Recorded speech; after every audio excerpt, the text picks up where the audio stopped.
Thank you. I'm sure we'll hear more from the President as he continues to tweet throughout the day. Meantime, politics here. Theresa May insists she has no regrets about calling a snap election despite plummeting poll ratings. A shock poll puts the Tories on course to lose the election on the 8th of June. YouGov predicts that they will win 310 seats, down from 330 they went into the campaign with, and 16 short of an overall majority, while Labour will get 257 seats, up from 229. Lib Dems 10, up from 9 when Tim Farron's party called, or was part of the election that was called. But the polls were wrong for both the US election and the EU referendum results, so can we really trust them?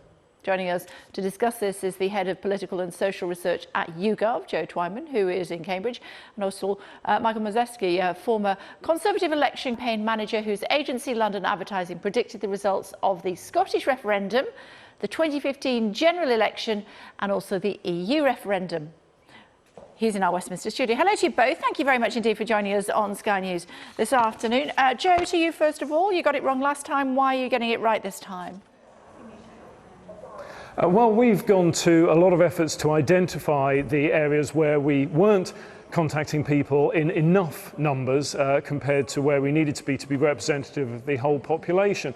And we've gone out and spent hundreds of thousands of pounds recruiting those people to take part in surveys. And now, with our most recent analysis for the Times, what we've done is look at a whole host of different variables to predict where, if the election were to take place today, the votes might fall in terms of the individual seats. But it's worth pointing out from the outset that all polls, including this one, are not a prediction of where we will be on election day. They are simply a snapshot of where we are at the moment in terms of the polls. And they all have a margin of error associated with them. That means that the true figure may be slightly higher or slightly lower. And the range of seats that we've put on our website shows that, yes, at the moment, the midpoint of that range is showing a hung parliament, but it could be that the Conservatives, even if an election were to take place today, could still get a majority. Things could, and indeed almost certainly will, change between now and election day, however. And so it's a lot of that stuff that we're watching out for. Yeah, wide variation, Michael. There you go, you see.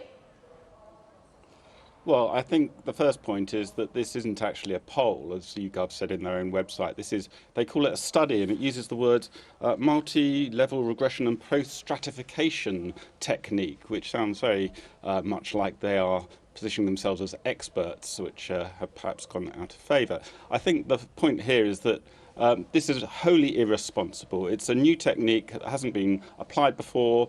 It involves basically a polling size of 75 people per constituency. They say they've used the American 2016 election as a base, but the constituencies in the US states that they poll are much bigger. So this is actually a wholly irresponsible study. I think it's hugely wrong for the reasons in my article today in the Telegraph, which explained why we were able to predict all of those previous elections.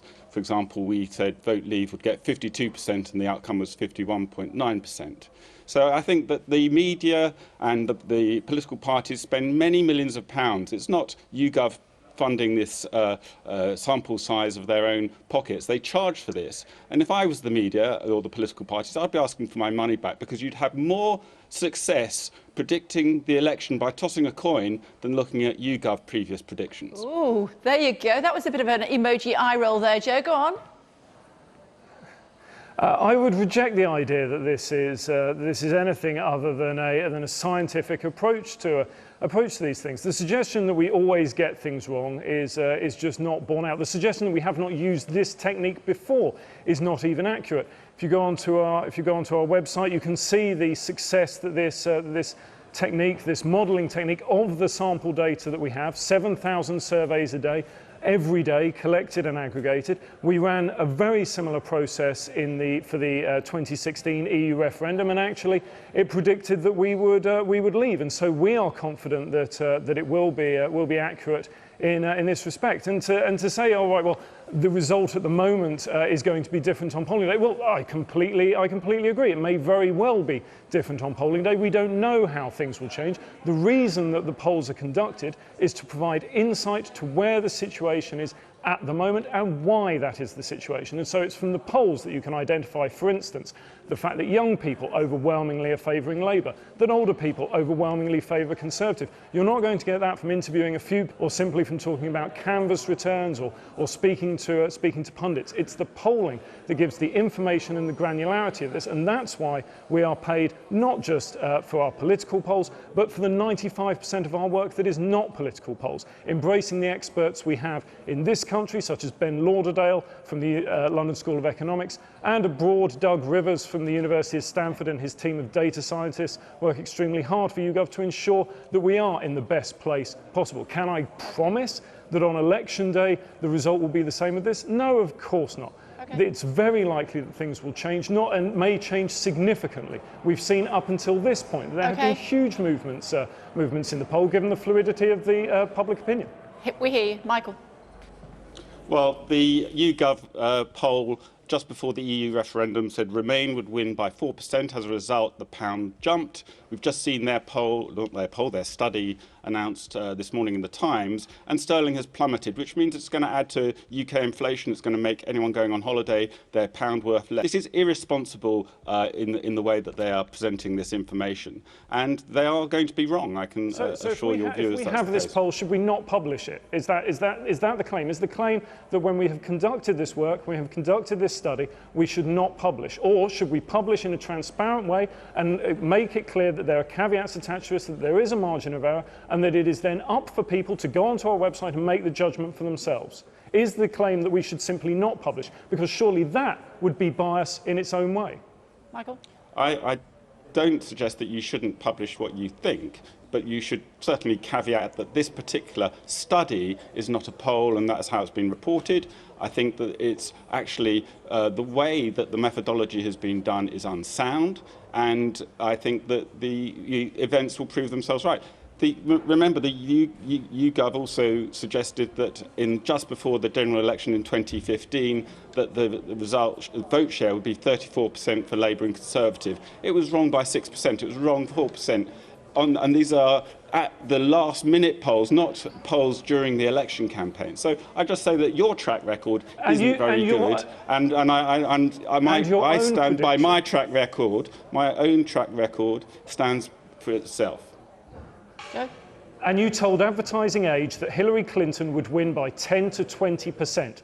We said that she would win the national vote by 3.8%. She actually won the national vote by 2%. To suggest that you are some kind of sage who is all-seeing, I think is just not accurate. We all make judgments. We all have expectations about where we think polling will go. But the polling that we have published is only ever a snapshot of public opinion at the moment. And I would advise anyone who's interested in the methodology to go onto the website, which is live now, and look at it in great detail, because all the information is up there, including where it has been used successfully before. We can all be wrong, Michael, including you. We all can be. So you accept that the point that Joe's making there?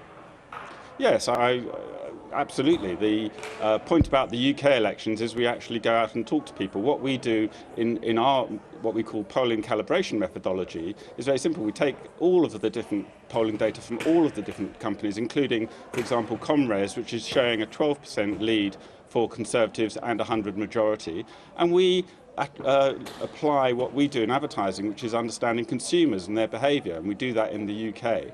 I admit that in America we did not do that process, but here we have done it in the UK. The last 5 elections, we've been more accurate than all the other polling companies put together. And what's your prediction, Michael? Well, I'm saying there'll be a 3-figure majority. At this stage, it'd be about 103 to 108. I might clarify that as we get nearer to polling day, but I'm prepared to stand up for that. Joe? Joe?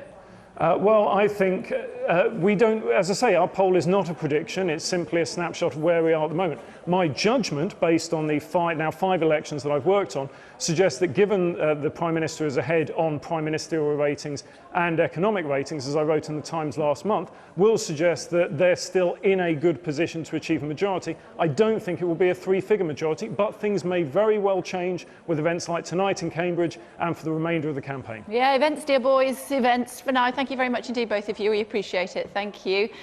Still to come as Trump